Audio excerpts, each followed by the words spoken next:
Get my beard into place. Looking good, Suky. Looking good. Yeah, definitely. Lot of beard. Lot of beard. Well, we've basically got between us. We've got 4 stages of beard growth, haven't we? Yours is coming along quite nicely, actually. We should do the evolution of man, the Darwin thing, but with our beards. So Suky fully evolved at the front. Oh, absolutely. No, I think that's the other way around, isn't it? Like Suky's the caveman, and then like me, and then Craig at the end. Yeah. Craig, the modern man. I'm the most evolved because I've shaved it off. Yeah.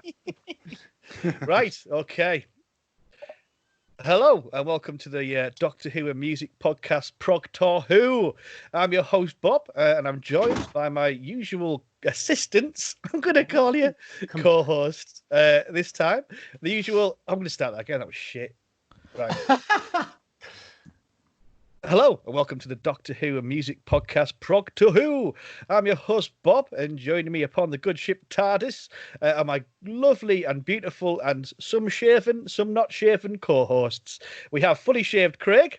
Hey, hello everybody. Hi, hello. Craig. We have Stubbly John. Hello. Stubbly John. And we have Gandalf Suky, the master. You shall not pass. The master of the beard. And on this show, we are reviewing the Sylvester McCoy adventure, The Greatest Show in the Galaxy. We'll be putting some scores on it, and we'll be reading out your feedback to the story. We'll be playing songs, and we'll be picking what we're watching next time. And we'll be voting for Benni's. There's all sorts going to be going on. So I am going to go over to this console and flick my massive lever, and let's get this podcast started. Give it a good flick, Bob. There we go. Right, cool. I'm going to change my music choice, Bob. Just I'll let you know what it is. Like that. It's fine. I've been changing it all day. It's fine. It's no problem. As long as it's on YouTube but not 10 hours long. What's that? Someone phoning the B. But it was the Doctor Who theme tune, but it's someone phoning the B&B. Oh, so it fits in then. It's fine. It does fit in. Yeah. We could do a live booking if you like. Fascinating for the listeners. Absolutely very excited. Right. Before we crack on, let's have a bit of the news. I'm going to start with some actual Doctor Who news. I'm going to come to Suky first, Alyssa. Do you have any actual Doctor Who news? Yes. Fucking hell! Come on then. Suky always has real news. It's well, a good lad. I've got the page open up here, and so there's a.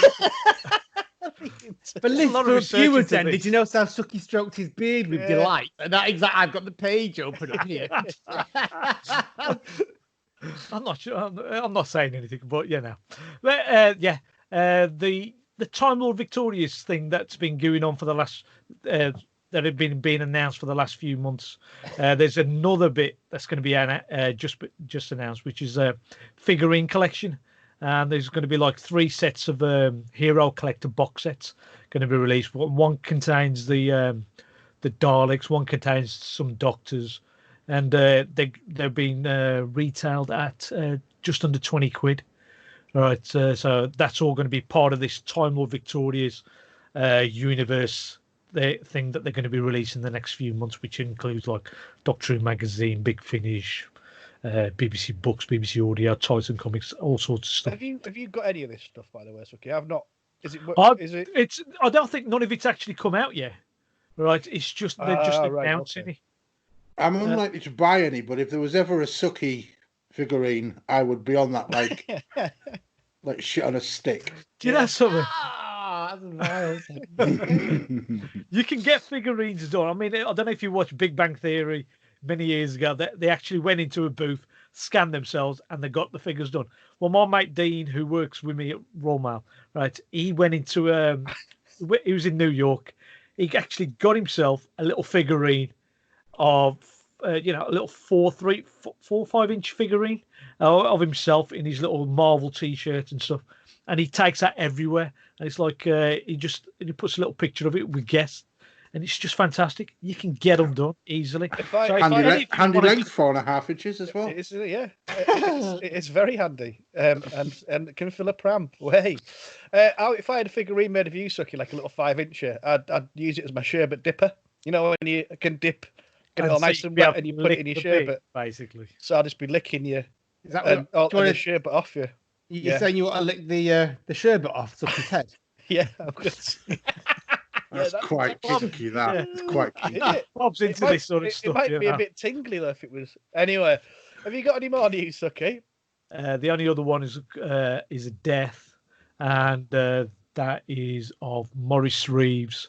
And Maurice Reeves is known within the Doctor Who universe as playing Stotts, a mercenary in the Peter Davison story, The Caves of Androzani.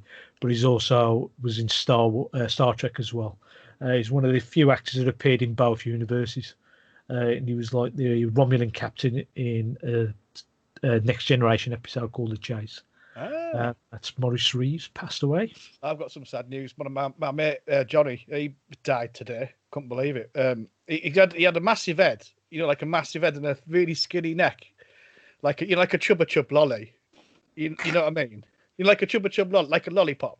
So his head was. Are you really describing your mate like this on the day? No. It's a joke here. Yeah. It's a joke. No, it's not a joke. It's fucking serious. Johnny, my mate, one of my best mates for years, died. Just explaining what it looked like. He looked like a Chubba Chub lolly. So we all imagine a Chubba Chub lolly, right? Yeah. So he couldn't afford any masks, but he works at the pregnancy clinic. So he had loads of condoms. So he thought, oh, fuck it, I'll just put a condom on my head. Because his head was so big and his neck was so skinny, they couldn't get it off in time. So he asphyxiated himself with a condom because he had a massive head like a Chubba Chub, like a skinny neck. You are joking, aren't you, Bob? Well, that's serious. No, you're not. You are joking. You are. You the smile on your face is saying you are joking. Because if not, I'd be thinking that is sick. In the start. You know what? This What was his name? podcast downhill since Mark left. Yes, I think the podcast's gone downhill. So do I. What was his name? What was his name? Who? My mate, Johnny Head. All right, okay. So From the from the condom on his head. So from the family planning clinic because he had a massive head, skinny neck, couldn't get it off. Oh, Suky, you fed him that line. Have you been starting coke off Suky again? No, that's sherbet, and it's the E numbers, John. It gets me get me excited. Off his licorice stick. Yeah, so God rest Johnny Head and Maurice. What's he called? Maurice Reeves. Maurice Reeves. Right, cool. Have you got any news, Craig? Surprisingly not, other than the new Doctor Who magazine has come out. But no, I've got no other Doctor Who news. Is it still shite?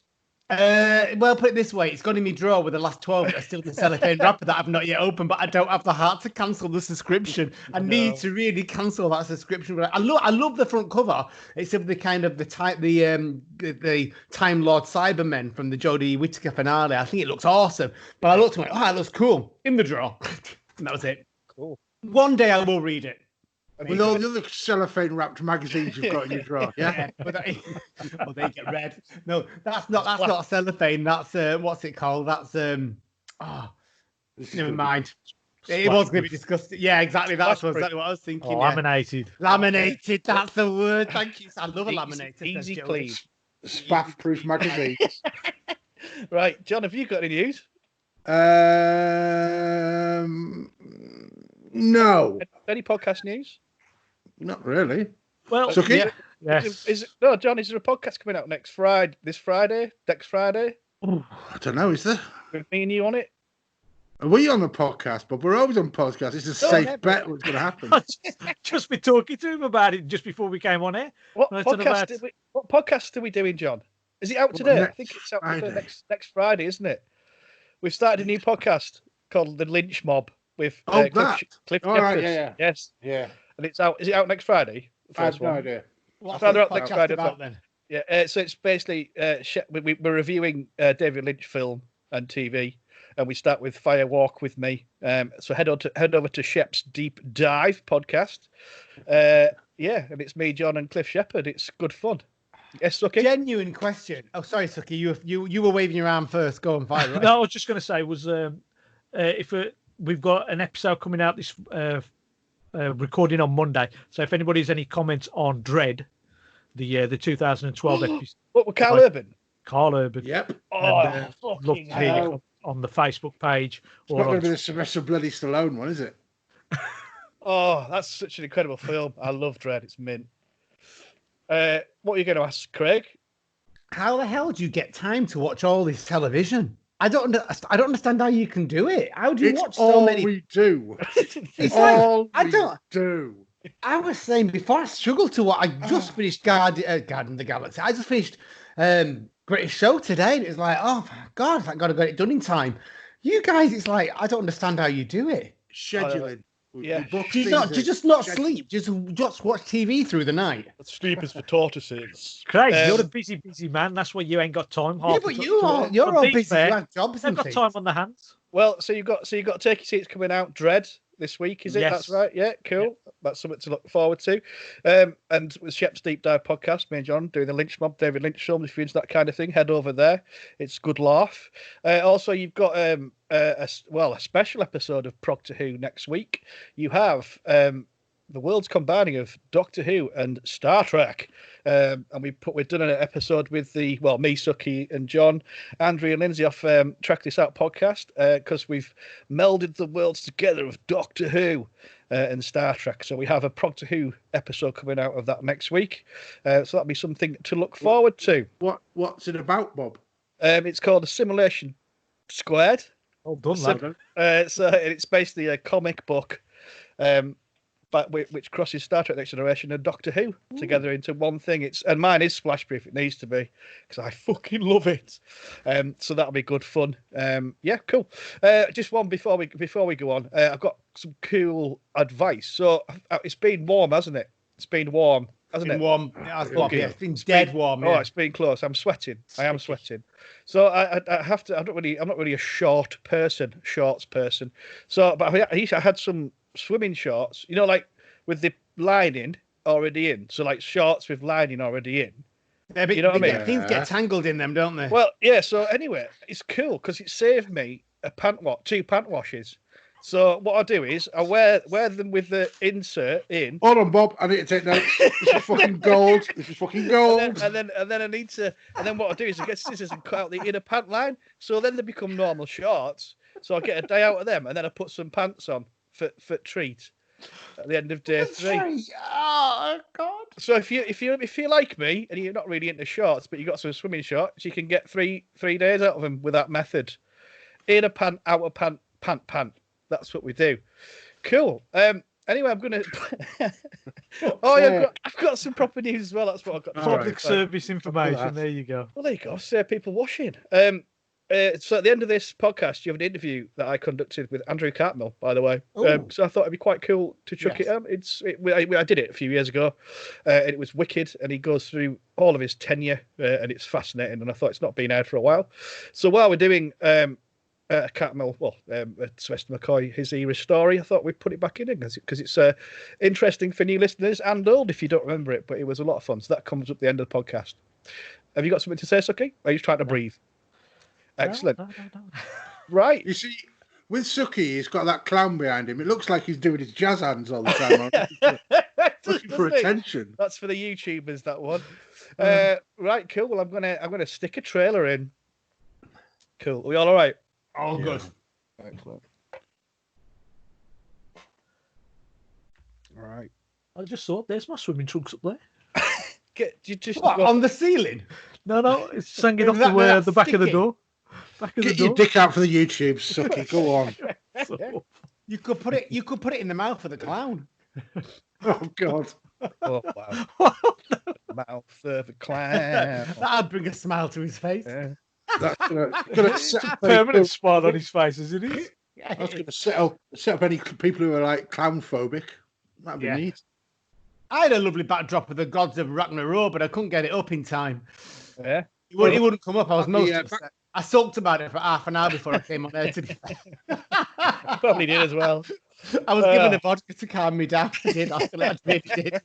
Give him the booze. Right. Okay. Oh, exciting trailer that was indeed. You're listening to Progtor Who, and this time we are reviewing the greatest show in the galaxy. The Sylvester McCoy story. I'm going to come to you first, John, because you picked it for your first thoughts, please.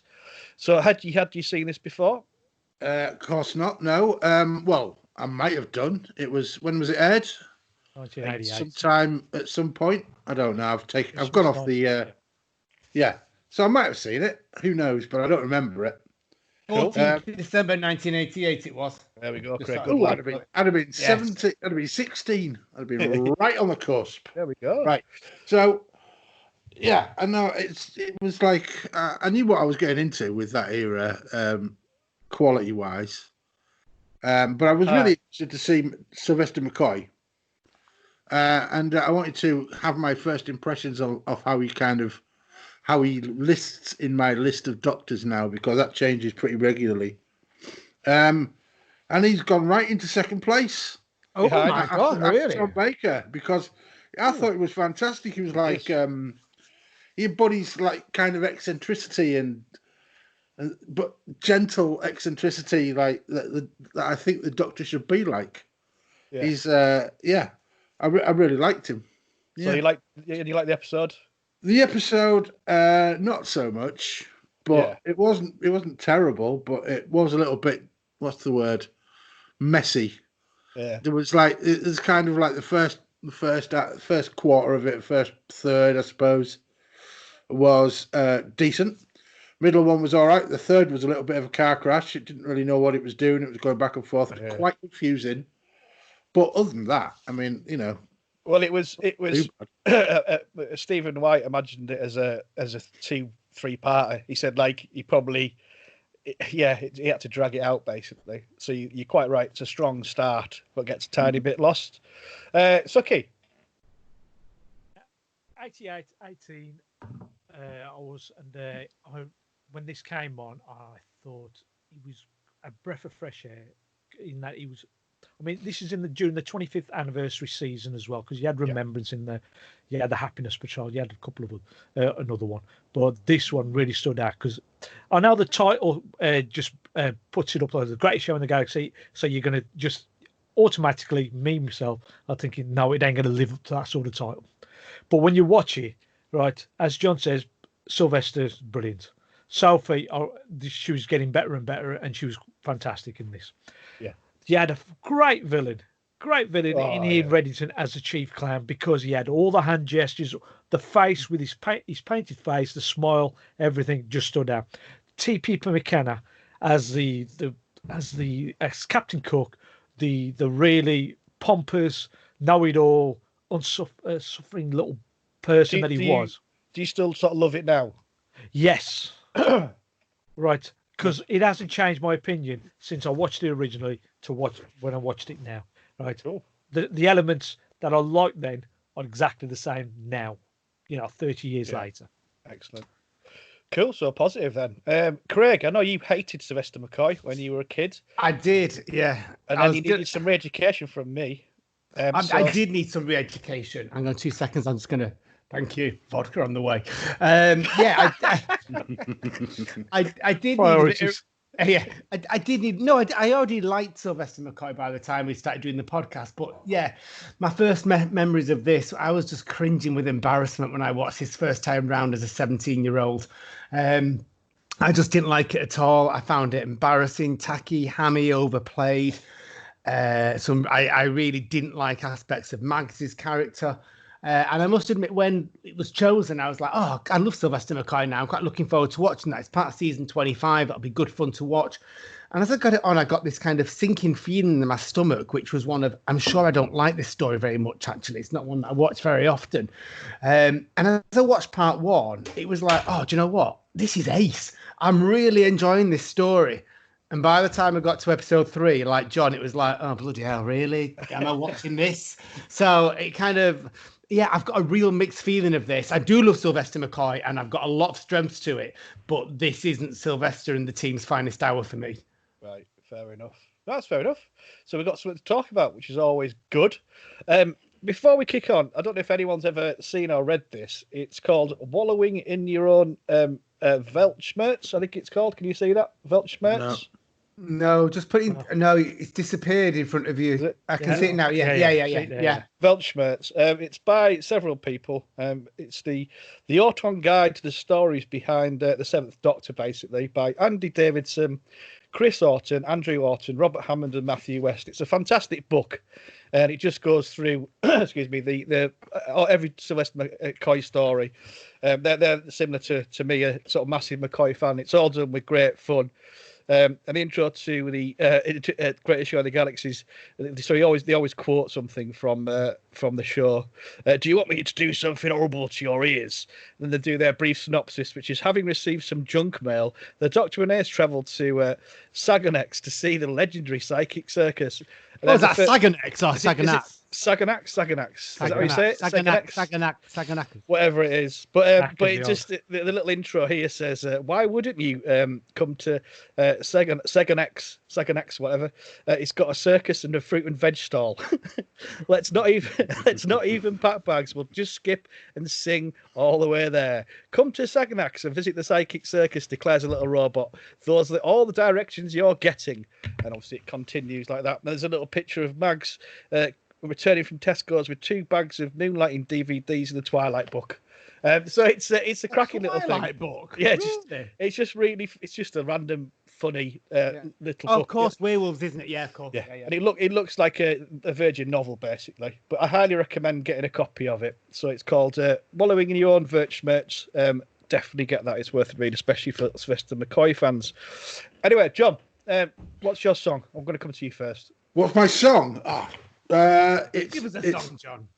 Insane Clown Posse, Halls of Illusion. All right.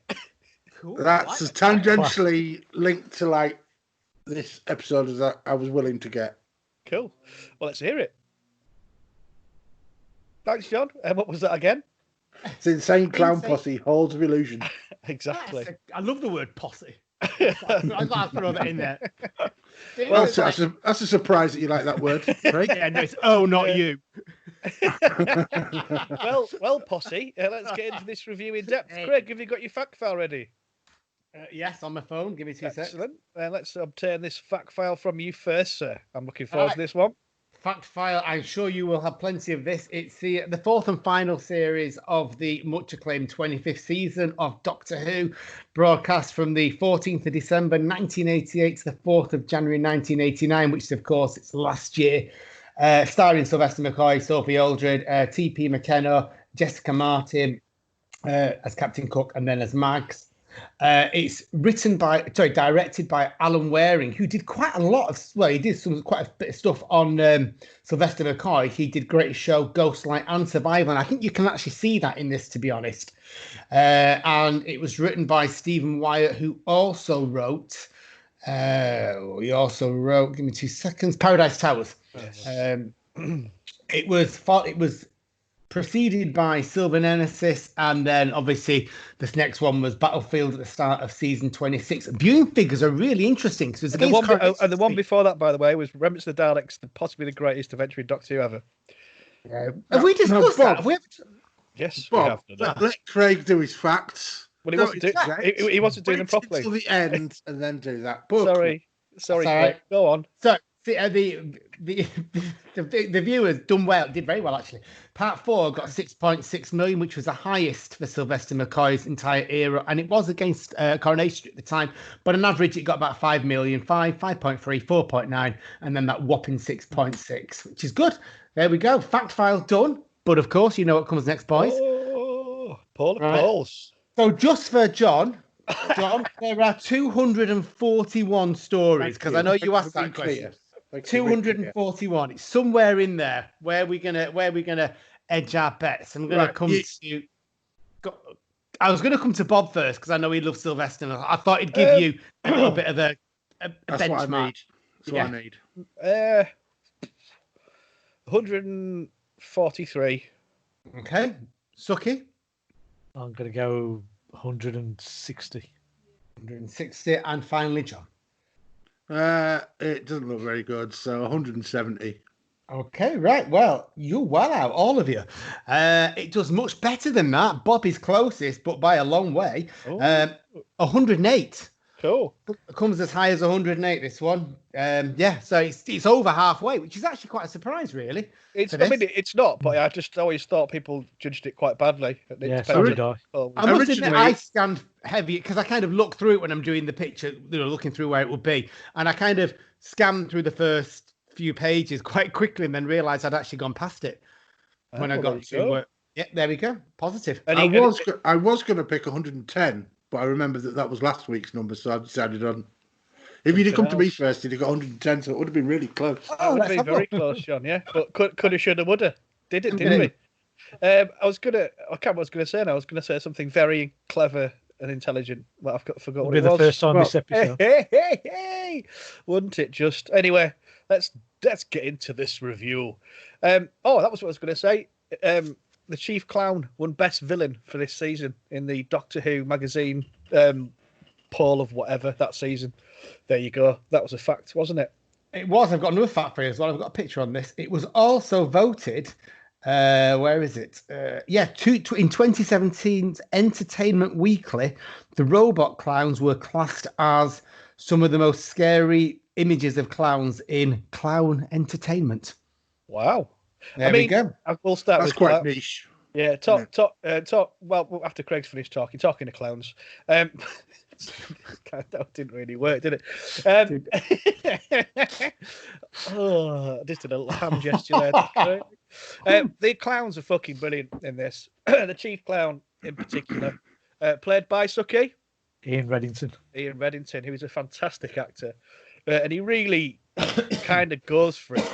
This dual persona, which I think is a tremendous villain, absolutely brilliant. And I think when you've got the sort of robotic clowns following around, it's fairly spooky.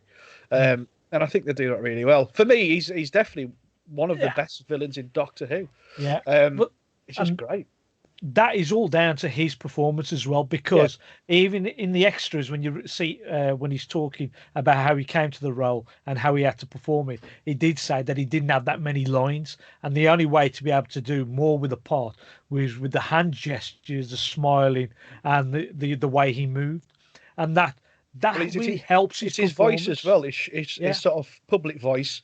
Quite high, and then his sort of dark, sinister voice like that. It's he's cool. He's absolutely smashing his part. Have you seen Spaced? Any of you? Yes. You know, Brian's friend, the clown, he's called Vulva. Right. That's reminded me. David Walliams. Totally reminded me of this guy. Yeah. Just in like the kind of overly camp way in which it was done. I think that's probably just clowns, isn't it? Well, I agree with you, John, actually. I find everyone raves about the clowns in this, but for me, it kind of doesn't work. I find it too choreographed and not menacing at all. I mean, what I will start to kick off with this as well is this could have been Sharda. This could have not been made. Oh, yeah. I just want to sort of... I am a massive fan of John Nathan Turner. I think GNT did brilliant things for the show, maybe not all the time, but he was for me, for my money, maybe outside Verity Lambert, just for what she did bringing this show to screen. He when his back was against the wall, he absolutely smashed it out of the park. So he loved all the showmanship, he loved going on, he loved being the centre of attention, he loved getting all his guest stars in. But by the time we got to here, he literally gave Andrew Cartmel control. So the only thing he did with this was said, I want it to be called the greatest show in the galaxy. Andrew and Stephen went, that's a terrible name, but bollocks. You know, he's leaving us to it, so we'll just do little bits like that. So he gave them the massive creative control of all of it, which was a massive benefit and positive to season 25 and 26. But the fact he didn't interfere unless they needed him, and they've never needed a producer more, and he couldn't have found a better man than John Nathan Turner. So after doing all the filming location stuff, they got back, they had a lovely time, everyone got on really well.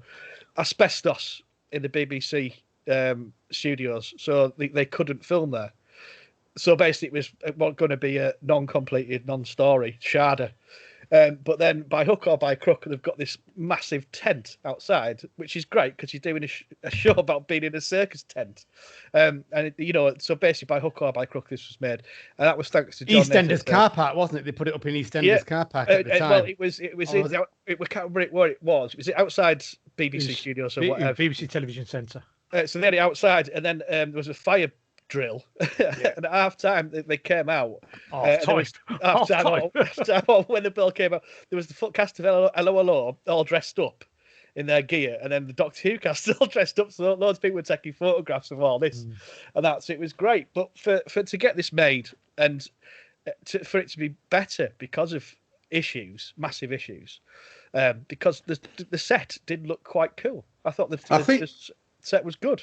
I think the problem is that you call it the greatest show in the galaxy, and it is like the worst clown circus you've ever been to. Yeah, that is the problem. You've kind of you've like done yourself no favors in choosing that title.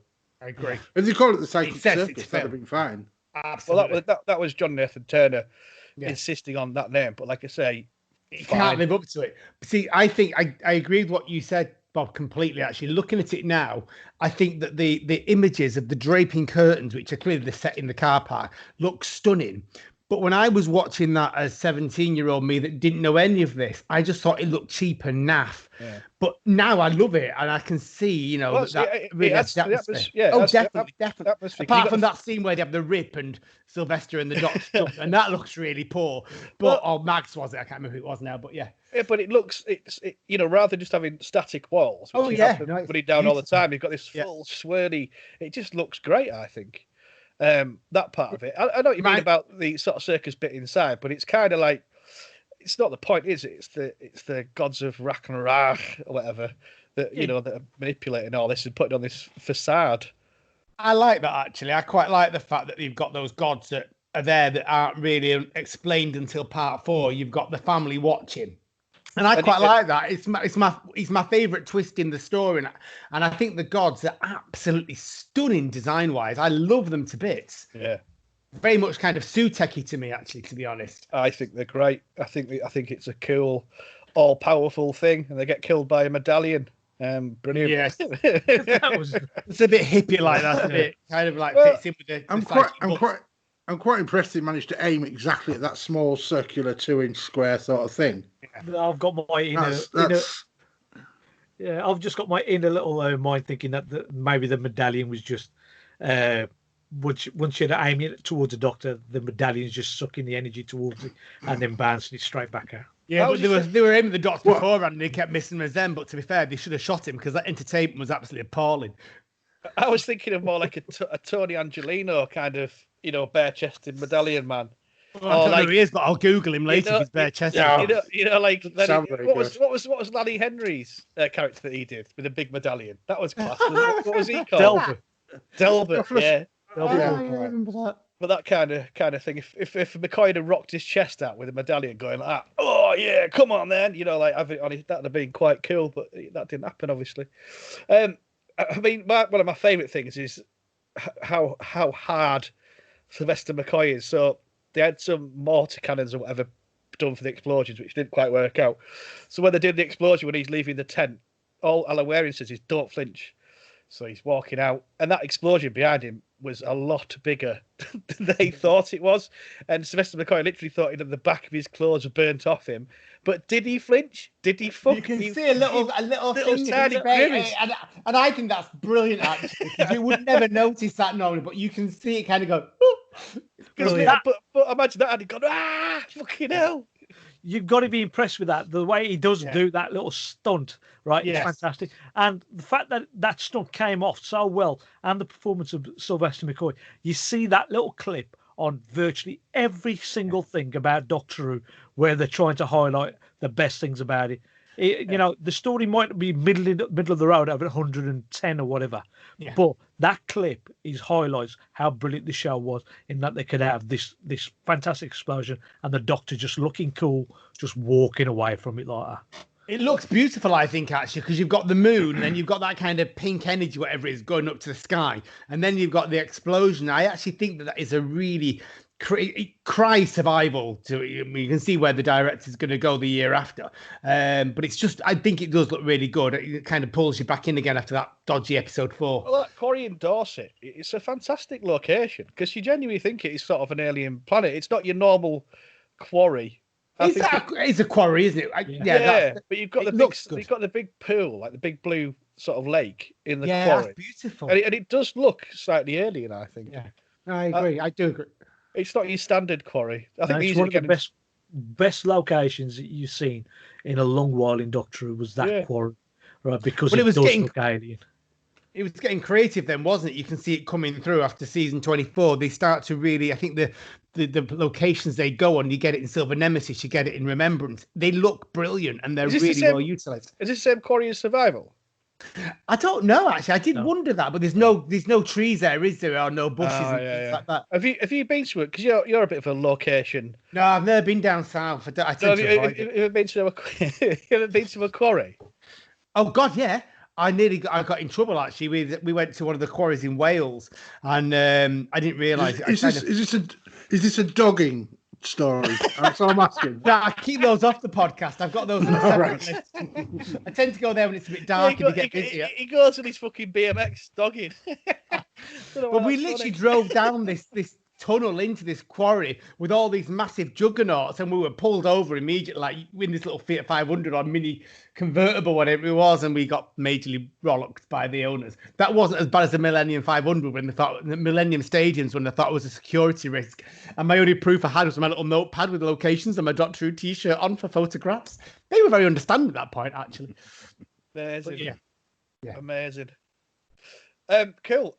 Oh fuck! What's that noise? Oh God! It's the cloister bell. Let me just find out what's going on. Oh fucking hell! It's my song. Fantastic. I've had to put a cloister bell in for this. I don't know why I'm playing it. It came up on the Doctor Who extras. It's a song called "The Psychic Circus," written by Christopher Gard, who was Bellboy.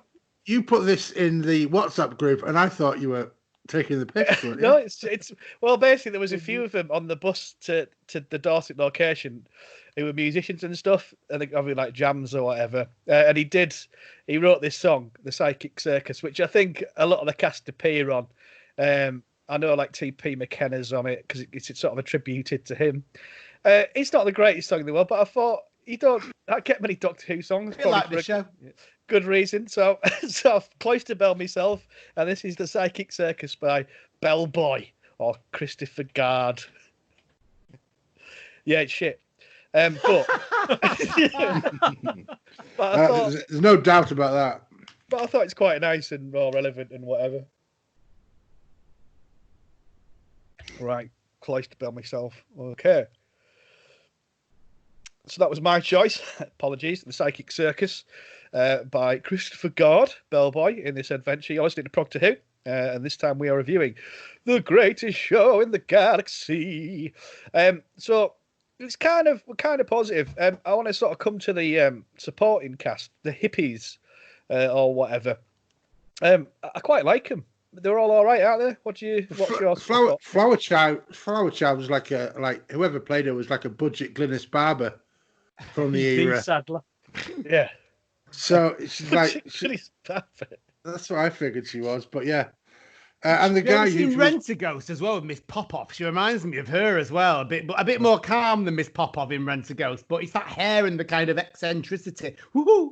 Yeah. And the lad that was with her. I mean, we've spoken about our other podcast, Tweet This Out, but Vin would have had real issues with his trousers. Oh, what? They were just proper. Oh, I noticed that. Pants, and they put that bloody bandana around so you couldn't see his crack. I was most upset. Was that one Bellboy or was that? Yeah, that was Bellboy. He had a lovely torso. That was the guy that wrote that song. Who was the other one? The mental one. Deadbeat. That was Deadbeat. That was played by Chris Jury. I mean, I also love the bus conductor robot. I think it's class. Yeah. It's one of my favourite sort of villain. Oh, well, it just looks really good. Very Sylvester McCoy's era, isn't it? Yeah, it really fits in. But it's kind of. It looks really good with a flipping a button at the top that explodes. Accidentally just knock his head on the top of the bus. Next thing you know, you've got splattered passengers all over the place. I thought it was. I quite like it. It's quite spooky. It's sweet. I find it quite cartoony. I do like it. I think its design is great, but I think it's a little bit. It's too easily destroyed, but it just looks a bit. Visually, it's great, but it's very short in the stories. They could have made a bit more of him. Really. Well, talking of, they should have made more of him. Nord, the for God's sake, he's Daniel Peacock. What a great man with an oven in his trach. I mean. That guy's. I mean, Daniel Peacock's fantastic. He's been in loads of stuff. I remember him for that, like, Gotta Be Chips advert. That was pretty much it. But yeah, I liked him. But I thought, obviously, he like epitomizes the overacting that was going on in this episode. Absolutely. But it wasn't oven, Johnny. It was just proving how hot his engine was. That it was so hot it could cook burgers. I mean, no, I found him. I agree with John. He was one of the cringeworthy moments for me. Actually, the way it looked, and his burgers looked terrible, and his helmet and everything. And there was no need for him to be like that because his character was actually quite well written. Really, his burgers look terrible. What does his buns look like? Great. Well, I'd like to have seen him in person, then I could have had a nibble and let you know. Puffy and soft. I thought. I mean, you guys are all going on about how poor Nord was. He was. The character wasn't there. It wasn't. Shouldn't have been portrayed by a bigger person, muscular, a proper biker, not like Daniel Peacock. And the helmet looks silly. Yeah, it just looked too big for him. But then you got WizKid played by Gian Sammarco, and I think that was another piece of stunt casting there by John Nathan Turner, in that he knew that Gian Sammarco was quite big at the time with the Adrian Mole TV show being on the telly, and he sort of get him in. And the background, again, I mean, I don't know if this is all fan theory but the background was that the character WizKid was obviously going to be like an amalgamation of all the Doctor Who fans that are out there. That fucking nerd on a bike. Yeah. Nerd on a bike, follow you around, have your autograph. Now, quite insulting. That comparison to past, isn't it? It's not as good as it used to be, but which is what fans were always saying at the time, wasn't it? That line is so clear within it. There was a scene where he explained, which I think might have been a dig at Peter Capaldi, and that it wasn't as good as it used to be. But I've been in touch with the people behind, and I keep writing got correspondence and stuff. And I don't know, like this is all like Peter Capaldi used to do this back in the day when he used to get in touch with Barry Letts and Philip Hinchcliffe and all them. Well, I was going to say, Nord and WizKid are definitely of their time, and they are properly characterised. For more of a positive word, but it was the case quite a lot back in the 80s that it was this overplayed of their time kind of thing. Do any of you guys have a fear of clowns? No. Well, I don't like them. I don't find them funny or anything, but I'm not scared of them. No, I'm a bit scared of Craig. And rightly so, darling. Hey, tell you which one that scares I could make you sweat. I bet you fucking could already have, Craig. I don't like Ronald McDonald. I think he's a cunt. Yeah. Global capitalism, that's why. Yeah. That's that. Not really bothered. Why are you asking for, John? Well, I just wondered because it's quite a big thing, coulrophobia. It's just like it's one of those odd sort of one of those odd phobias that are like why, but they are very specific and they're quite a detailed thing. I was reading up on it. But don't remember what I read. The cause of it? Oh, right. No, it's. I think it's basically the idea is that people who are obscuring their features with makeup, sinister. It's like people wearing a mask, and you're a kid. Yeah. You see someone wearing just like concealing themselves. It's like they are they're bound to be considered like suspect. That's what people used to say about beards, wasn't it? Like if you're a salesman or a shop assistant. People were always like, "Oh, we've got something to hide." Yeah. Imagine that, the battle of the beard bastards. I'd love to see Doctor Who with the battle of the beard bastards. It's just all guys with beards like me and Suky. As a kid, there used to be, and there probably might still be, I've not been for years, a laughing clown outside Blackpool Pleasure Beach. And it was like an animatronic thing. It had a big clown and a baby clown on its lap, and they just laughed. And as a kid, actually, I was terrified by that. I wouldn't walk near it, but I think it was more the laugh that did it. But no, clowns don't scare me at all. I'm more scared of bearded men like Suky. Evil clowns and things like that have been quite a big thing for like hundreds of years. Well, look at the success of it with Stephen King. Well, that's the modern equivalent. But there have been stories by people going back, sort of like mid 19th century, 18th century, just of clowns and things like that have So there's quite a good record of this sort of phobia. So why why not put it in a Doctor Who episode? Nice. Well, the creepiest bit with the clowns in this story, I mean, apart from Ian Reddington, the way he portrays it, but the bit where Bellboy activates the clowns that have been standing there, and they just suddenly, just come to life, and just slowly walk towards him, surround him, and then that's the end of Bellboy, like, basically. So that's a creepy moment. I mean, somebody who just commits suicide by using his own creations to do it for him. Mm. Can we talk about their names? Because we use them all the time, like Bellboy, Flower Child, Deadbeat, and all the rest of it.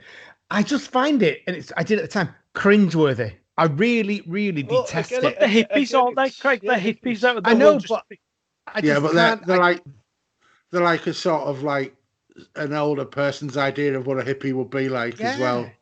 I find it completely. I think that's one of the things that really put me off as a kid, and it does now when I'm writing. It's like, and Deadbeat says, it's like, and it's like, no, I just don't get it. It just makes it belittles the show to me. I think it's. I mean, I'm just thinking of it as a sort of the McCoy era as a whole.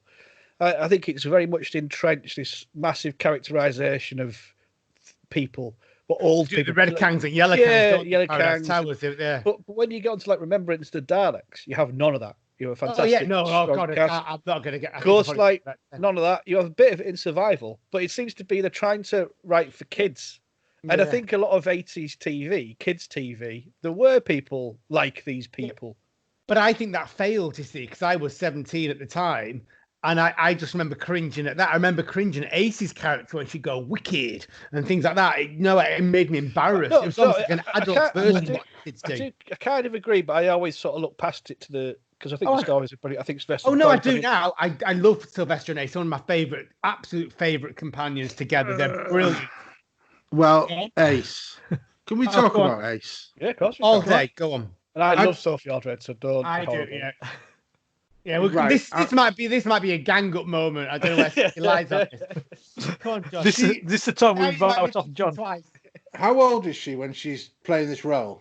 Mid-20s, wasn't she? I would say 20. How old is the character meant to be? 16, 17. 16, yeah. Not 10-year-old boy, then. Is that? Yeah. That's what she acts like, a 10-year-old boy. It's like there's no. It just seemed odd that person with that presence and that clear age was acting like a kid in such a weird way. I'm not saying she's bad. I'm just saying like stuff like the wicked stuff and like, oh no, I'm not scared and all that sort of stuff. Oh, fuck off. I mean, come on. Well, to be honest, I did not like Ace. I did not like Ace. Well, you will, because I think as it goes on, John, she does actually get a really good arc. The Doctor's basically kind of I know you defended it, Bob, but this episode we're reviewing. I love Ace. She's great. I agree with John that when Ace was on television, she was one of my cringeworthy factors. She was one of my reasons for switching off. Now watching it now, I can't justify that. But as a young person who didn't like all that kind of what was trying to be street talk, but it wasn't. No, it wasn't. Yeah, it was a street talk. I mean, we're used to street talk where we're effing and being all over the place, right? And this was like a family sanitized version of street talk, which they had to put on. It was all going to be pre-Watershed, and you have to get used to it. That's the way she was going to have to be portrayed. In the books, I don't think so. I think the way they portrayed her wrong because she doesn't act like she looks. She looks like she's like a kid trapped in an adult's body. It's like bloody watching whatever that film is, Big. Peter Pan. Big. Oh, Big with John. So I mean, it's just like it was. It just. Did I borrow you my video Big? I didn't realise I'd lent that to you, John. I didn't realise you're into that same collection as I liked. I don't think it's the same Big as we're talking about. Oh, sorry. It's not a Muscle Mary production. What, Tom Wanks? Tom Wanks in Big. Right, quick fire, lads. Let's have a bit of quick fire. Oh. Notes. Craig. Oh, give me a minute. I've got loads more. Right, Mags, Werewolf. Don't like it. I didn't like it at the time. I'm sorry, Suky. That finale, episode 3, it was over the top. It was choreographed, I just didn't. I understood that what they tried to do was make it more scary by her being less kind of hammer horror. But it just didn't work with the whole kind of the growling and the snarling. Granted, it was better than Vengeance on Varos's take on a werewolf as such. Is it Vengeance on Varos? Yeah. But it just didn't work for me. It was go on, Suky. No, I was just going to say that episode ended, right? It was an episode ending, so you got to end it on a cliffhanger. And this is the way they did it, was showing Mags transforming. Yeah. And they did it, I think they did it quite well. With the teeth coming out, the way she did growl, the slime or spit or whatever, just coming down her chin, right? And I think she did. The thing that did put me off was McCoy's performance. Oh yeah, I've got a note of that. McCoy's performance. Whereas Jessica Martin's going for it and she's doing fantastic. Whereas McCoy's performance during that scene, it doesn't come across as being scared. He just looks a bit, a bit wary. I think when you've seen everything the Doctor's seen, he seems scarier than that. Yeah, but I don't think the Doctor would be scared by it. Look, I mean, I know it's a different, it's a different Doctor, but look at David Tennant when he sees the will up and he goes, "Oh, beautiful." I mean, I know it's different, but I did find that moment of Sylvester McCoy another cringeworthy moment in it, as with the Mags, to be honest. I love the build-up and it was obvious it was a whale, but not when I watched it as a 17-year-old. I remember being shocked and embarrassed by it at the same time. And I don't want to shit any further on this episode than I already have, but the rapping ringmaster. Yes, he's my next bullet point. Thank you, John. What, John Barnes? It's awful. He was up there. He had the skills of John Barnes of rapping. What are you on about? I know, but it was just like we get like 4 or 5 of them in there, and it's like every time it was like, "Oh God, please don't try to be going. Try to appeal to the kids." That's what they're trying. It's like, no, and he has that whip. Awful. Yeah, no, completely terrible. Thank you. Poor Rico Ross. And the Doctor entertaining. Driving Rico Ross. I just think that character was naff. So, I do, and he didn't do anything. The rapping was poor, the lyrics were poor, the backing track was poor. All right, Eminem. Fucking hell, didn't realise you were such an expert. Don't like him either. It's too rappy. And then you've got the Doctor entertaining the gods. I find that absolutely episode 4 just goes into a complete nightmare for me. It's just stupid. He's that face he pulls when he pulls the eggs out of his mouth. I mean, it's like, oh my God, really? I just don't like that end at all, which is such a waste. That was Sylvester McCoy being Sylvester McCoy and what he kind of does best. That was Jeffrey Durham, the magician, who's known as a great soprano, who's also Victoria Wood's husband. Oh, is it? Yeah. Right. So he trained him up, and McCoy's already got some sort of magician skills, and he just it didn't come across as great. It did. Like, and he was rolling his ass too much as well. It was like, oh no, please. The whole episode now. It was like, it's like the whole of. It was like watching dad gags. It's like it was just of that quality of entertainment, and it just went on too long. I mean, it's just I don't know why they just didn't think, well, just cut your losses and have a 3-episode one, not a 4. That scene, that last episode, how does he know when exactly the right moment is for them when they need the medallion? He's there going on playing for time. I know. But right at that moment, no planning involved. He's there. He's just about to be killed. I think it's one of them. It should have been 3 parts. Ghostlight should have been 4. You know what I mean? And I don't think you can say that about many Doctor Who adventures. They should have been more episodes than there were. You can say that about Ghostlight, but this is definitely. And it was. I think Steve White had it in his head as well that he was going to do it as 3. So that's why it would be much stronger as a 3. Yeah, you can. Yeah, it would. Yeah, and you can only say the hindsight because that's what they want, isn't it? They wanted a 4-episoder in this block or whatever. You can't go back. They had the time to set these things up properly, but they kept putting things in that didn't help matters. Yeah. Like Bellboy's wig. That is a massive distraction, for God's sake. They need to sort their costume design out, take off that scarf around his waist so you can see more of his body, and then they should have got rid of that awful wig because it was just embarrassing. But I just say some murking, wasn't it? Have you got much left in your tank, Craig? No, I think I'm all right now. He looks quite relaxed. Yeah, I've not said very much positive stuff, but I think I'm done there because I'm done. I'm done on that. John. Well, at the moment I might come back in. I'm like, John. Yeah, I mean, I've got a few notes. The interpretive dance werewolf wearing false teeth and covered in lemon curd.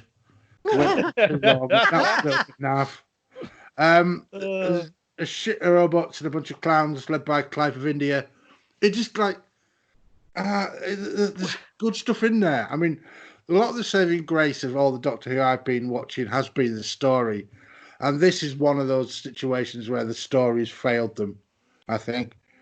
And yeah, there was a good jump scare in there when they turned on that robot, that thing. Yeah, the big It sort of licked off the sand. I mean, I jumped watching it. It was like, oh, that's good work. That was but that was very rare. Those good times in this episode, I think. Bit of a shame. Yeah, I think there was enough in there. Like I say, we said make a tight 3-parter. It just needed a bit of sorting out, I think. But felt rushed. The fact it was made was like fucking unbelievable. Anyway. Yeah. I'd rather it be made than not made. If I've got to come down to, am I glad it's part of Doctor Who history, or would I wipe it off my shelf? I'm very glad it's there. I think it's one of the more interesting Doctor Who adventures. Whether I know it's got its, we'll see when we vote, won't we? It's issues, but it's quite a daring and different thing, which is what the Cartmel era was about. Talking about daring and different, I do not like the logo. Oh, okay, right. Disco Airwolf logo that they've got with Doctor Who with the neon. Talking of disco, can I just tell you that Kylie Minogue's got a new album coming out soon? It's got disco in the title. Sorry, guys, it just popped in my mind. John said the word disco, and Kylie arrived in my brain at the same time. Got to share it with our lovely listeners. That's fine. We love Kylie on this show. For different reasons. You got interrupted by it. And tracking kites. I quite like the I tracking like kites. that. I like that. I could see why they did that. I mean, but it was an effective way of doing it. But it did feel a little bit. What? Sorry, John. The Tracking kites with the eye. Oh yeah. You got this whole eye Lord of the Rings thing going on. I like that. Yeah. Yeah. Because it wasn't very well explored though. It was quite a cool idea, sort of a kite drone. And I also like the idea of the eye in that hole in the cave and stuff. It looks quite cool. And that woman with her market stall, she was good. Peggy Mount. Is there no end to you weirdos? But the fruit looked shit and plasticky. Yeah, it was horrible. The fruit looked horrible. Yeah, but she was good. Yeah. Have you got any more on you, John? And Sylvester McCoy had a really nice line when he got the ticket machine thing, and he goes, "That's just the ticket." I thought it was delivered. Perfect. Join the club as well when they get more things there. Amusing, John. Oh, the clubs, using the clubs to kill the robots and bosh them on the head. Really, come on, try harder. Yeah, I agree. Convincing. It wasn't even a proper whack. It was like a little tickle. Yeah, but they wanted to know where the button was to press it off. That's where they hit it. Right. They're metallic. You could hit one of us with it like that, and we just giggle. I've got to make excuses.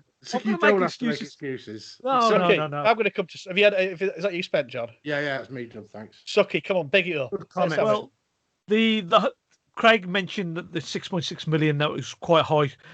This was a Christmas story, so everybody was at home during that month. So 14th to the 4th of January. So all the food figures were good. Dee Sadler, Peggy Mount, Chris Jury, Gian Samarco, they were all in top shows at the time. Well, maybe not Peggy Mount, but they were all in top shows at the time. So this is more of the stunt casting as going on. Because Dee Sadler was in a sitcom called No Place Like Home, which ran for quite a few years. Yeah. Chris Jury was in Lovejoy with Ian McShane for all that time. Yeah, that's where I recognise him from. Yeah. And he was also at one point auditioning for the part of the Seventh Doctor. The Eighth Doctor. Sorry, when he was going to be filmed in Canada. I quite did. There's some parts of T.P. McKenna's performance that really sort of wound me up, but most of the time I quite enjoyed him as a pompous leader of one person basically, and how he had all these stories, how he travelled everywhere and he did this and he did that, and he's so boring. I can see why everybody was just thinking, it's a strange character, but I quite enjoyed that performance. It was great. Yeah. And also, he was named after Captain Cook, confirmed slave trader of Whitby. Oh, don't. We have had way too many discussions over this in Whitby. Honest to God, we were threatened to have our B&B burnt down over Captain Cook during the kind of protest recently of statues. Some unknown person on the Yorkshire Post website, when I made a comment about the inappropriateness of some of their comments about things. Really? Yeah. Seriously. I was very much, you need to think about this, kind of the people stood, kind of talking guarding about guarding it and who they were and what they were wearing and what the images were that they were portraying. Massive race. Well, exactly, yeah, definitely, without a doubt. But I'm being very careful because I don't want my B&B burning down. Literally, the tirade I got of insults about me personally and the B&B were amazing. I couldn't believe it. Talk about rallying the BNP, BNP within like 12 hours. Please no. Bastard mobs and pricks. That's what I like to call them. You're telling me that wearing come and try and burn my fucking house down, you racist fucks. Yeah, but you don't know where you live off your Facebook profile. I'll fucking tell them. I'll tell you what I'll do. Okay, leave that. I'll tell you one thing before we carry on, though. You know them comments and all that. What I'd have done is I'd done a Jane Silent Bob. You know Jane Silent Bob, where they go around everyone's house and slag them off on the internet. Fucking beating up little kids in that. Yeah. Right, sorry, Suky, carry on. No, okay, we'll go back to this. We've already talked about the explosion, which Sylvester McCoy performed, the stunt that Sylvester McCoy, but he also performed some of his other stunts within the tent, and he was told he couldn't do it. They got the actor there, the stunt double there to do it, but he did master it. The one that I am impressed with is the one that he actually falls down the stalls and he falls all the way to the bottom.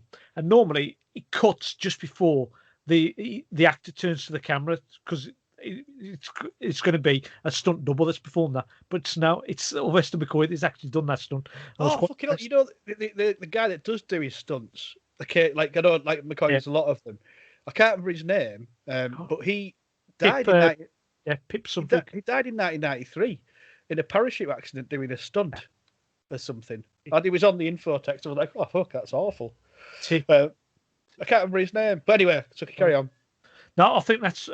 There's only the other thing is this is one of the few occasions where you see an actual companion kill somebody, and because you see Ace shooting off the bolt, which kills the chief clown. Yeah. And I hadn't noticed that before. Yeah. I think my only sort of final comment would be Alan Waring's direction. I think it's quite brilliant. I think the way he captures, he gets quite in close, and he maybe had to because of the nature of filming in a tent. But I love the way it just flows and the camera sort of moves and it gets in quite close and he does some quite cool stuff considering he'd come from doing, the fictional drama, EastEnders and things like that. I thought he did a brilliant job. So well done, Alan Waring. And he just continued to do that as well. So yeah, I'm a fan of his direction. Right, pennies. Are we all spent?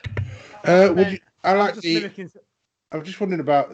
You noticed that when the fortune teller woman says to the doctor, "Would you like to see the future?" and he says, "Not just yet," with a little knowing smirk. That's when I found myself McCoy is just superb. He is better. Yeah, I do like McCoy now. I have to say, I have to kind of stop myself going with that 17, 18-year-old instinct of you got a big paw then, but actually it really doesn't. Well, the thing about McCoy is he's fun. You want to go with him. He's caring, but he's in control. He's in control. Genius with Ace. He is, and he's just an all-round brilliant doctor. When we were at the TARDIS at the start, and the doctor sat on like a painter's ladder, what's one of them doing in the TARDIS? Does he not have a seat? They like to do a bit of random shit like that in Doctor Who. He's also reading a Clutch's Guide to Juggling or something like that. I can't remember what it is. Yeah. But yeah, no, it's cool. Right, if we finish. Oh, nice little bit of story continuity there. Thinking about he does the juggling at the end. It's a bit of a kind of. I've probably not spotted that. Maybe that's how he can do his juggling quite poorly. Is that how we'll justify this as a good episode? No, not at all. Well, there's a continuity arc there. Yeah, exactly. I'm gonna put a 0.5 extra on my score for that. What do you want, Suky? Can't hear you. Jesus, unbelievable. Yeah, the continuity that you guys are just going on about. This story should have been shown earlier in the season because that little badge that Ace picks up, the earring that Ace picks up that she uses as a badge, was actually in a story before this one. So I think not Battlefield. Silver Nemesis. Silver Nemesis. Right, so Silver Nemesis should have been the final story, but they swapped it round with the Greatest Show. Very timey-wimey. And also, that's wrong. It was in remembrance. it was in remembrance of the Daleks because Silver Nemesis comes after this. No, it doesn't. No, it doesn't. No. Silver Nemesis' 25th anniversary. Definitely, because he. Right. I go through my photos. Silver Nemesis. Here we right. go. Bob's going to try and justify Silver it. Nemesis. No. Silver Nemesis. Right. Listen, Silver Nemesis should have been shown on the anniversary day. I was talking which about is what they production did. order. So they had to put it. I was talking production order, not transmitted order. Oh yeah, of course you were. Oh, Sorry, right, Suky. Yeah, of course Silver you were. Nemesis was before this, wasn't it? It was, yeah, Battlefield after. Sorry, I'm not, that's what I want. I want to be told when I'm wrong. I was testing you. Troll. Oh, you naughty boy! I can discipline you for that later. Right, we finished. You're desperate to finish, Bob, aren't you you? must keep me warmed up. Eh? Yes, all done. Right, cool. Let's put some. Oh, I've got one last. No, I haven't. But like Columbo, one more thing. Yeah, just one more thing. Let's put some one more things out of 10 on this. You literally hear something and just go with it. I want to give some bellboys out of 10 on this. I was going to say Bellboys, actually. I'm not going back because it takes too much editing. I'll just change it. Well, all right. Bell ends out of 10. That'd be nice. Yeah, I'll do Bellends out of 10. Bellends out of 10. Oh wow. That's gonna. It's gonna tell Empire that magazine. people are going to be loving that in the reviews. And it's gone down. Mark would never have allowed that. You see. That's true. That's true. Right, ready? So, after a very important management meeting, we've decided to call this Bellends out of 10, not the original title, because it's probably funnier. I'm going to come to you first, Craig. Give me your Bellends out of 10, please. Right. Bellends out of 10. Before I give you my score, Bob, I just want you to let you know that I really do respect your opinion on Sylvester McCoy, and I do really like Sylvester McCoy as a Doctor. But as I said, it's not his finest hour. Please don't fall out with me. I'm giving it 5.5. What's that? What's Shep's doing next time? Should we get him? I mean, Craig's annual review meeting is coming up. Of course, you give what you want. It's fine. 5.5 out of 10 from me. Cool. Right, Suky. Let's see. I thought it's not a great story. It's a good story. It's not a great story. It's got good performances. It's got some really bad performances. So it's a sort of middling story, but I quite like it. So for the nostalgia and the fact that I still enjoy it after all these years, I'm going to give it a good 7.5 out of 10. Ooh, 7.5 Bellends out of 10. Lovely. John, can you give me your Bellend than mine? Bellends out of 10, please, John? Well, in all fairness, there are very few aspects of this film, this TV episode that I can genuinely say were good or quality. So I'm going to give it a 5 out of 10. Wow. Well, it's me, isn't it, to put some Bellends out of 10 on this. So let me have a think. I'm going to go 8 Bellends out of 10. Because it's cool, it's different. On Bob's scale of marking, that's like the shittest score he's ever given. Yeah, it's recently. Yeah, definitely. Yeah. Well, I think you've got Remembrance of Daleks, which is definitely a 10. Oh, Silver Nemesis, I'd probably give a 7.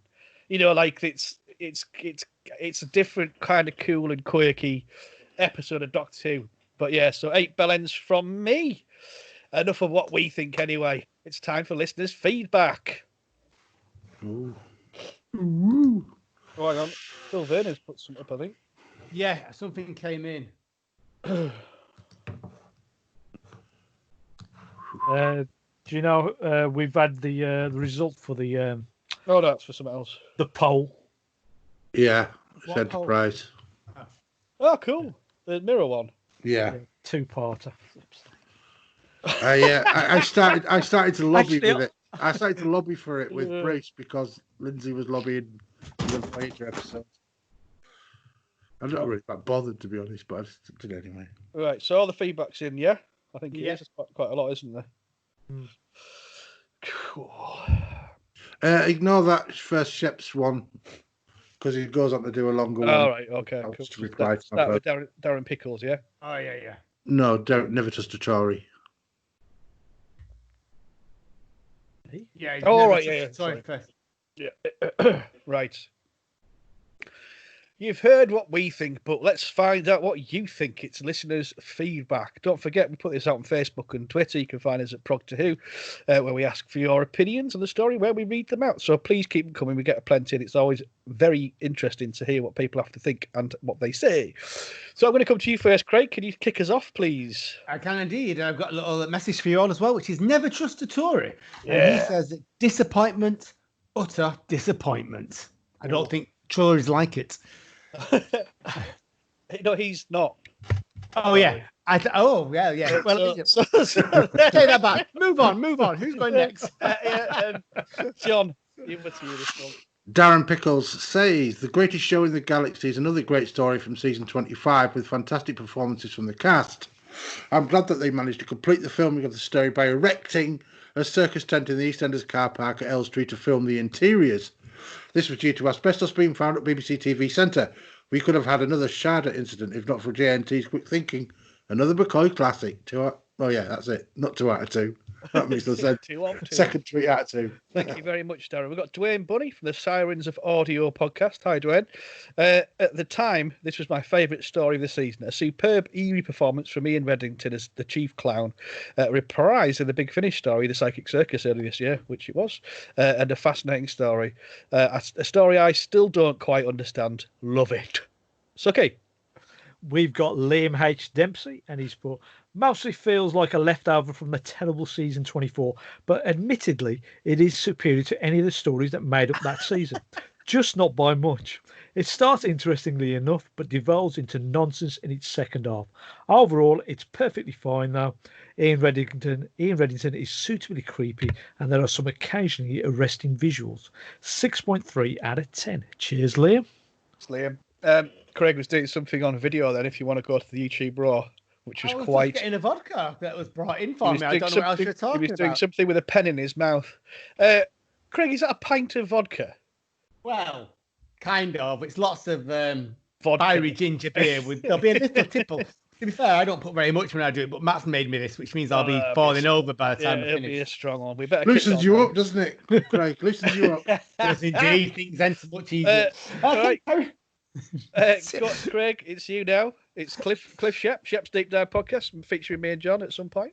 Well, it's taken over for me, isn't it, after my poor review of the Sylvester McCoy era. The Doctor I remember most as a child. People knock the bright theatrical surrealism of Sylvester era, but that's what had me hooked. It was wacky, crazy, and I tuned in to see more of it.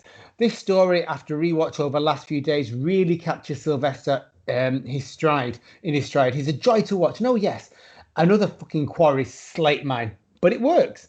The clowns are scary and still makes it a freaky show to watch. Shane Cook had to die. He would have been a great reoccurring villain. Top choice, 8 out of 10. Cheers. Thank you very much. Thank you very much. John Boy. Ian TC says, I'm fond of this one. The robot clowns are creepy. The chief clown is menacing. And TP McKenna as the captain stays just the right side of overdoing it. Cheers, Ian. It's okay. We've got Baby Hoovian, and they've put, Leo is going to love this one when we eventually get there. I did as a kid, and as I've got older, I've continued discovering more layers to it. It looks beautiful, the chief clown is right creepy, and Peggy Mount is hilarious. And the plot, I'll figure it out one day. Cheers, Baby Hoovian. Thank you very much indeed. And then we have Mark Atkinson. Hiya, Mark. One of the better McCoy adventures. It's hats off to this one. It's an oddball. It's an oddball glory. I love the little touches like the silent hearse. Oh yeah, the creepy chief clown and the great locations and the outlandish characters. I think the last step lets it down slightly. I'm not totally sure just what is going on, but it's still an enjoyable story and deserves a strong 8 out of 10 from me. Have a great podcast, guys. He's loving it, Mark. Mark is being really high with his. If he'd been on this podcast, he'd give that like 4.721 or something like that. I'm sure of it. No, it's a cracking one. It's Craig. David Paul Morgan. Strangely, I didn't have this on disc, so I only received it from Amazon on Wednesday afternoon. I don't think this story deserves quite the amount of hate it seems to get. The story's intriguing, but I'm not sure why Ragnarok gets lumped in with the Psychic Circus. The location work is great. You can't beat a quarry pit in Dorset, and probably improved by the fact they had to the final scenes outdoors because of the asbestos at the BBC. The nod and a wink to fandom is blatantly obvious, and an odd mixture of magic, robots, scallies, werewolves, and joey clowns. As a production, it's top quality and clearly has inspired some locations and stories in New Who. Sylvester and Sophie are on top form, as are the support cast, especially TP McKenna. We should all already know about the intensity of the final explosive stunt and how calm Sylvester was in that final take. The CSO backgrounds were well executed, lots of different elements thrown in. I think there were some good potential ideas here. I award 6 scary clowns, aka bellends, out of 10. Wow. Cheers. Thanks, David. Cool. Cheers, David. Thank you very much, everyone, for your feedback. It's very much appreciated. Craig, it's your turn for a song. Yeah, what's your song choice, please? This was quite an easy one, actually, because every time I hear this song, I genuinely think of this story in Doctor Who. No reason other than the lyrics in it, which is that 3 little gods turned into 2 little gods. This is Two Little Gods by Dido. Ah, cool. Thank you. Where's Cloister Bell? I expected a Cloister Bell warning. It's a good tune. You only get Really? one Bob, Cloister you Bell. like it? You actually Yeah, like it? I like that. Oh, yeah. Oh, shit. Can I change it? Nope. It's going on. The Cloister Bell only comes out for choices that Bob does not like. Right. Oh, sweaty bum. Would you like my umpa? Yeah. Who's the one behind? Who's right behind your head? It's not like Kylie Minogue. Who is No, it? it's a pawn. Umpa, the double teamer. Umpa, like they're working. Is that what they all got COVID gloves on? But they're not doing it now. They're just getting started. Do you not recognise the couch? I was gonna say, who's behind the couch? That's what I want to know. Umpa. They bang that blonde. It's a porno. It's funny as fuck. Right. It's a good one. What's this got to do with You this can't story? be allowed to do public broadcasting in any way, shape, or form, Bob. Honestly, Why? you just cannot be trusted. I must admit, I have a real thing about brace. I love braces, and they've got braces on, so I've just spotted they've gone up in my estimation. Well, I was going to go. Oh, that's a nice bell end in the corner. I was going to go for horsecock, but I thought that might be too far. It would be, yes. Yeah. Anyway, I'll go for this one. Safer. Right. Lovely. So that was yours. How do I close this down? I don't even. Right, there we go. Okay.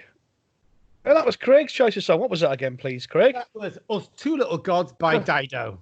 That was a lovely song. A lovely song. Thank you, Bob. Are you being ironic? Because I can't quite work out if you're taking the piss out of me or not. I'm not quite sure you. I'll leave that to worry you. Right. Anyway, it's time to vote for this week's Benni. Right. Gosh, who am I going to pick? Hang on. I've already got my mind. I've got mine sorted. It's Benni time. It's time to vote for who we think's been the best host this week. This time. I'm gonna come to you first, John.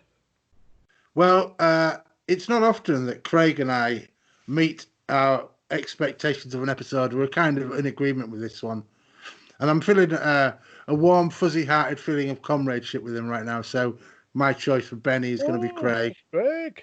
Suky, are you choosing? Well, I'm going to choose you, Bob, because you've been positive about the story. Thanks, Suky. Yes, so That's not what the award's about, though, Suky. It's not what the award's John, about. Sure. And has That's not how we interpret the within award. this episode, right? I'm going to choose Bob. Whereas Right. you could have been slightly negative, more negative. Is that the metric for measuring these days? Is it? Each time we pick a Benny, it's always changes. So this week, it's because he was that positive. Yeah, thanks. Well, he's always going to be positive about Sylvester McCoy. I know. That's like saying, am I going to be positive about cock? Fucking hell, I just took a drink and Craig and it went everywhere. That vodka, I think there's more vodka than there is ginger, whatever you got in there. Oh my Can I take my Benni back? It's as positive as I am about cock. Amazing. Right. Oh God, who's Craig? Who are you voting for? Yeah, I'm voting for John. I'm feeling that comradeship and love right back as well, actually, John, to be fair. That's why it was easy before. It's like, yeah, I know. There's a definite... I admire your honesty about Sylvester McCoy, knowing that Bob is kind of hosting at the moment. And it's like, it's a brave move to do, to be fair, with a Sylvester story. Well, on the scheme of the world, no, not really. But, on a podcast, it could be. You'll find your Skype connection cut off next time. Nice one. So you've got one, John. You've got one, Craig. I've got one. Well, I'm going to vote for Suky for the same reason he voted for me. And to top that, he's beautiful. He's a beautiful and lovely man. Right. So is back that at the you, metric young man. with which we're doing a Benny? Oh, Yeah. right. Yeah. So everyone's a Benny. Yeah. Benny. Oh, nobody is. Everyone's a Benny, John. No, Glass half full. yeah, Nobody's won it. That's it. It's negative. It's about sharing, See not what competition. this episode has done to me. I didn't think you were a capitalist, Git. It's not a millennial sports. Change your vote, Craig. Change your vote. It's not a millennial. Sorry, I've seen through his ethics. I always thought John was such a lovely liberal man. It's not a millennial sack race. Not everyone's going to win a fucking medal. Get over it, dickheads. Right. So, None of us has won. no, we're all losers then, John. Is that better? Yeah, that makes me feel better. Yeah. Cool. Anyway, it's time to find out what we're watching next time. Obviously, next week you've got a special special episode of Trek This Out, Progtor Who, Star Trek / Doctor Who episode of Progtor Who, which should be a cool and interesting one. But if this is going to be the next one we do in 2 weeks' time, as us lot, the Progtor Who lads. So let's find out what it's going to be. Right, Suky, I need your spreadsheet. You've not fucking picked it yet. I can't believe I spent age. Is this amateur hour? If I'd given you the Benny, I'd be taking it right back. Right, fucking hell, You Bob. didn't, did you? No. Because I've got a couple ideas. That's all. Right.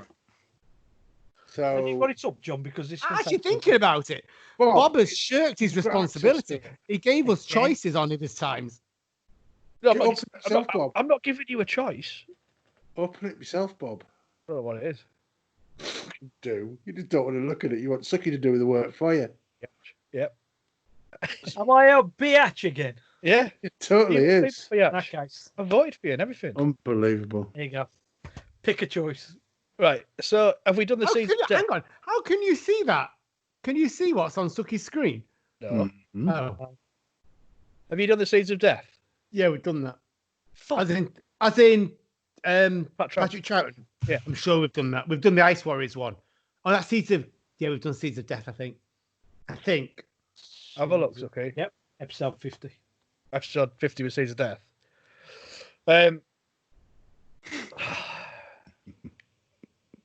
We haven't done... Are you looking for a Pat Troughton? I know. Honestly. Well, this- I've got two. Right. We're coming back in. Let's find out. What? Hold on. Let me know what they are, just in case you haven't done. I know we've not done the other two. I just wanted to know if we've done that one. All right. Okay. All right. Then. Right. I could have told us that without poor Suki doing all that work for you. Poor Suki. I'm fairly sure. we Thanks, had. Craig. In fact, I totally knew we had. I just wanted to give Suki something to do. You looked bored, didn't you, actually? I've got Okay. a flipping wedding next week. I'm not exactly bored. Oh, Is it your fucking hell. daughter's wedding? Here it goes Yeah. again.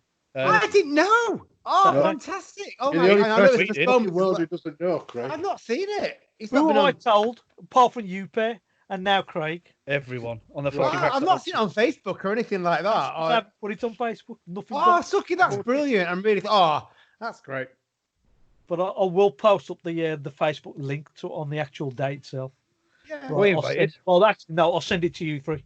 We You can invited. watch a We're secret getting a wedding YouTube tape invite. in lockdown. All right, cool. Can we talk to you? No. No, you won't be able to talk to me. He won't be... He can't do the weddings at the podcast instead. Right, let's do this. Let's find out what we're going to be watching next time in 2 weeks' time. It's my turn to choose. So, choice again. I've got a missing and I've got an existing. My missing is a Robert Holmes story from Patrick Troughton. It's the Space Pirates. I think it's all missing. I'm not entirely sure. Or it's one that I don't know why we've never done it, but it's the War Games. It's the War Games. So you've got a missing, which is probably going to take you as much time to watch as to deal with as the War Games. Fuck it, we're going to do the War Games, lads, and I'm not sorry because it's amazing. John, it's a 10-episode story. Motherfucker. Yes. We're going to have to do it one day, and today is that day. Can we do it over like 5 Progtor Who episodes? No. Shit. Can we record in a month's time? No. Hold on. Are these like 25-minute an episode one? Yeah. So like how many hours is that? A lot. Well, say 5 4.5 fucking hours. Yep. What's your issue? My review might just be of episode 1. Well, the thing is, when you got this, you bought it on a double VHS. It was the most Doctor Who I'd ever owned in my life, on video or whatever, and it was the best thing I've ever bought because of that reason. It's fucking ace, by the way, as well. Yeah. I'll decide that. What about urge you to reconsider to a nice 4-parter? I've got a family visiting. I'm going away. I'm working. Please. He's got a wedding. So this missing one, what's that like? Is that any good? Six parts. episodes. Yeah. Oh fuck! No, I might as well do the one with the million pictures. Oh God, you whinging bastard! To be honest, John, this is quite a well-regarded story. So That doesn't fucking make a difference for 5 hours. No, but you will quite enjoy this one. I'm gonna have to watch one every bloody day, am I? Don't believe everything Suky tells you. Oh, for fuck's sake! Right, bollocks then, you whinging bastards! I know you've all got a lot on. We're gonna do the Mind Robber. Is that better? Is that 5 one? parts. Tell me it's one. That's a 5-parter. That's still just as fucking bad. What the fuck? I've just We now have one reduced- episode to do, like one fucking episode. Is there none out there? It's just one episode. These stories. All right, Yeah, then. Age of Destruction or whatever it's called. All right. No. We are gonna do this then, because you're being wankers. So what we're gonna do. I'm quite happy. I'm the wanker. You're being the wanker for picking a fucking I'm 5 just hour picking a fucking story. Doctor Who story. I quite like the Mind Robber story idea. Well, anyway, we're not doing any of that. We're going to do Nightmare in Silver. Shit. That's one episode. Shut the fuck up, you bunch of wankers. Oh, I don't know how you dare. I don't know how you dare. So yeah, we're doing Nightmare in Silver. Mark Atkinson's favourite story. War Games. Oh my God, you're such a dickhead. What did you say, John? I missed that. He wants to do War Games. The Mind Robber would have been right up your street because it's quite literary. It's all set in the world of literature. Oh, Anyway, So this is a production meeting live on Progtor yeah. Who. so like, yeah, can we have a happy medium? Like, just not do it at all and just cancel next time. Take a week off. no, fuck it. We're doing the Mind Robber. Shut up. I'm being decisive. The Mind Robber it Mind is. Robber it is. Everyone happy? Don't give a shit. No, No. Don't give a shit. Don't give a episode shit. 22. No. Right, it's time to In my pod, it's done. Mind Robber written there. That's it. done. Mind Rodder. Mind Yeah. Rodder. Oh, fuck, Different that's thing. another one, of, Mind Robber. another one of Craig's videos. It's Tom Hanks in Mind Rodder. Right. So, we're going to play a song from Suky to bid you adieu, but we're not going to bid you goodbye, because after Suky's song, there is the interview I conducted a few years ago with Andrew Cartmel, which I loved. It was one of the best moments of my entire life. In fact, I rang you straight after, Craig, didn't I? Just going, oh my God, I'm just interviewing him. You were so excited. I remember that. It was a real highlight of your life, really, as a fan. It was huge. So that's coming up after Suky's song. And Suky, what have you picked us this week to play us out? Right, I was listening to Desert Island Disc with Annie Nightingale on there, and she picked this song by John Lennon, and it's John Lennon and Yoko Ono with the Plastic Ono Band, and it's called Instant Karma. We all shine on. Well, thank you very much for listening. Don't forget, after this song, the Andrew Cartman interview I conducted will be on afterwards. But until next time, it's bye.